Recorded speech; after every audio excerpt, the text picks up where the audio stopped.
Hi everyone! Today we're looking at Dior's Wild Beige, one of the new releases for the fall season. Now, of the three palettes that Dior has released, I felt that Wild Beige would be the most interesting and usable. I'm generally after wearable, easy glamour, not least in this instance because I feel I want to justify another Dior purchase to the imaginary makeup judges. I think we all know what fun they would be to hang out with. At any rate, let's get into it. Even me, with my cynical old heart and my not that deep love for Dior these days, got excited when my order of one of the quints came through the door. Now, I only ordered the one because Shocking Pink didn't really excite me apart from the shade in the middle, which is the Shocking Pink, and I think would probably suit people who like to use that as a bit of blusher as well as on their eyes. But I felt that that pink thing had been done before with Riviera,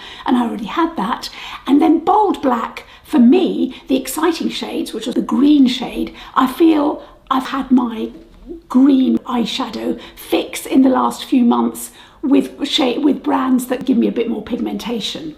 But it was the beige that really excited me. So Wild Beige, in fact.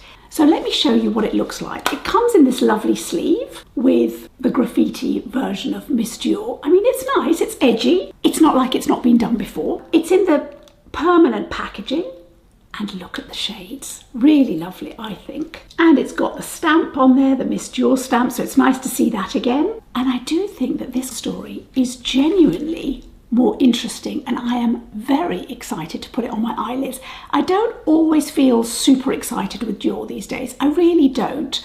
I enjoy it, but I don't get that makeup tingle, as I like to call it. But let's swatch it. So we've got what I think is a particularly lovely brightening shade here and good pigmentation. Then we've got a really good goldy soft bronze. I'm really looking forward to that actually. Then in the middle we've got a beige, a soft beige. It's almost my skin tone on my hand. Then we've got what I think of as a kind of very soft taffeta pink. Yeah, it's not showing up that much, although I think it does.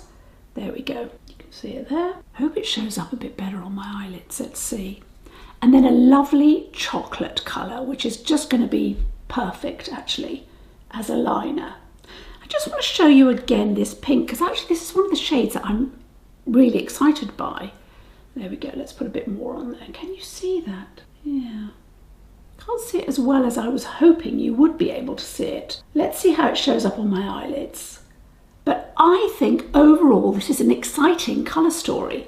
These are shades that I'm excited to try, and particularly the brightening shade and the bronzy shade, they've got more punch than I expect from Dior, so that's why I'm hopeful. Okay, let's put them on the eyelids and see what happens. So I'm just going to go in on my eyelid with the middle shade, and I'll do that on both sides, and then we'll do two different looks. That's nice because it's actually showing up on my eyelids, even though this shade didn't show up that well just on my actual hand.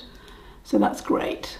That's where you want it to show up. Now these are limited edition, and this is the fall range, but I mean, we're in July, so I'm sure something else is going to come out between now and their holiday collection. So I'm sure there'll be something else, because they've got to keep us panting, haven't they?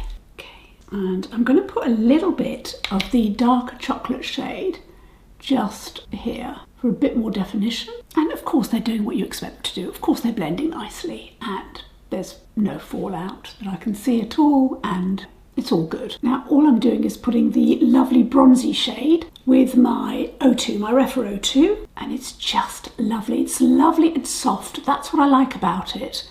It's not an in-your-face gold or an in-your-face bronze. It's not got like a lot of dramatic metallic to it. It's very soft. I do like it, and I can imagine it even in the dead of winter. It'll still be soft. It won't be too much. I mean, I'm just putting quite a bit on just because for me, that's what I would like mainly on my lid. And then I'll just put a little bit more of the chocolate on, and that'll be a very easy, I mean, it's lovely frankly, it's lovely for summer as well, but it's just a very easy way to wear gold. I'll just put a bit of the chocolate underneath on my lower lid. I just Just want to keep this look very, very soft. I don't really want to put too much liner above, just because I just want it very, very subtle. So I'll wriggle a little bit in the base and then hopefully let the mascara do the talking. Now I do wonder, because the three colour stories that they've got, they are quite different and distinct. And when I did a cheeky quick poll on Shorts, it was this Wild Beige that seemed to be the most desirable or the most popular, although it was a small sample size. So do let me know, which one of the three are you attracted to, or is it all three of them, or is it none of them? I feel with this one, it's so soft and usable that it's just a no-brainer and fantastic for a gift or for somebody who wants a more subtle eyeshadow. That's what that looks like. But yeah, I do wonder, let me know.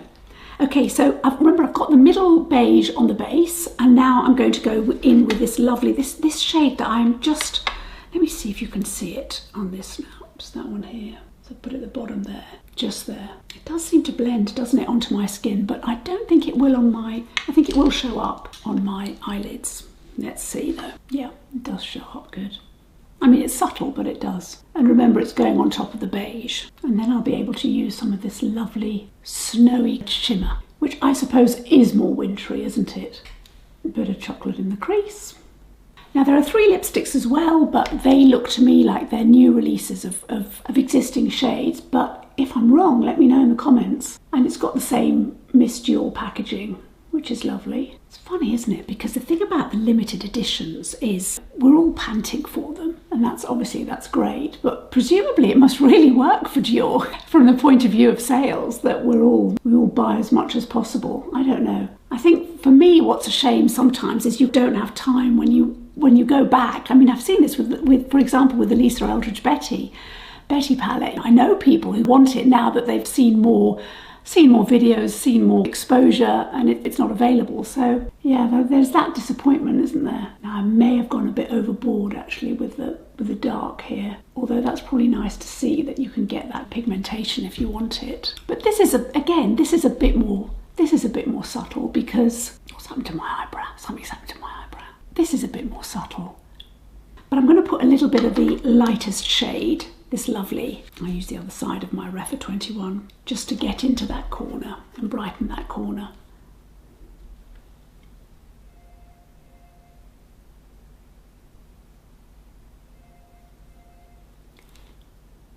Okay, I'll put a little bit of that lovely white in the corner.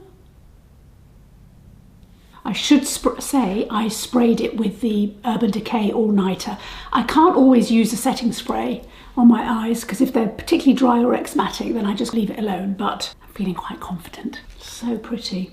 These are so pretty. And I'll put a little bit of the chocolate underneath again, and then we'll have a cool look and a warm look, which is pretty good going, actually.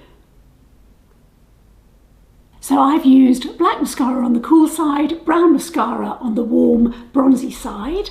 So here is the cool side. And here is the warmer, bronzy side. Now, what I would say, I'm just reminding you that I used basically 3 shades on each eye. Both eyes had the middle medium brown, beigey shade. I have to say, I do really like these. I like the palette, I like the colour story, and I like the fact that there are 2 distinct looks without even trying that I can do. I think it's quite a good palette to take away on holiday, actually, which I don't often say, but I think there's a lot of variety, and you've got the dark chocolatey eyeliner shade, which for me is one of my favourite, well, it is my favourite eyeliner shade to have. I thought it was worth showing you just a comparison, just to look at the palettes of some of the last few limited, well, there's one non-limited edition, but a few of the limited editions, just to compare them. Here is Pink Riviera compared to the Wild Beige. And as you can see, in terms of when you compare Pink Riviera to the Shocking Pink, which is one of the palettes I didn't get, it's not that it's the same colour story, but it's a similar deal. I do think to get the most out of this palette, it's good to be able to use it, perhaps use the centre one as a bit of a blusher as well to get a bit more value out of it. But they are different colour stories. The next one I wanted to show you, which again is also a limited edition, is the Rose Organza. At first I thought these are going to be very similar, but actually they're not. Here's the Rose Organza. Even though there is a similarity in the white, what I like to think of as the snowy shades, actually I found the shade in the Rose Organza, the whitey shade, I found that quite patchy, whereas in the one that we're using today, no patchiness at all in any of the shades. And also the colour story is actually quite different. It's a much cooler colour story actually, because you don't have these lovely the lovely bronze and this warm beige as well. So there is a difference. Then there's Soft Cashmere, which is part of the permanent collection. It's a completely different beast. It's a much cooler colour story. And then finally, I think the one that has the most similarity is Silk Taupe. This is Silk Taupe. This is Wild Beige. It's not that they're really similar. Let me show you on my hand. You can see. So the one here we have Wild Beige all the way down, and then the column next to it is Silk Taupe. It's not the same. Of course, it's not the same, but there is a similarity in that you do have this this lovely bronzy warm shade, which I really like.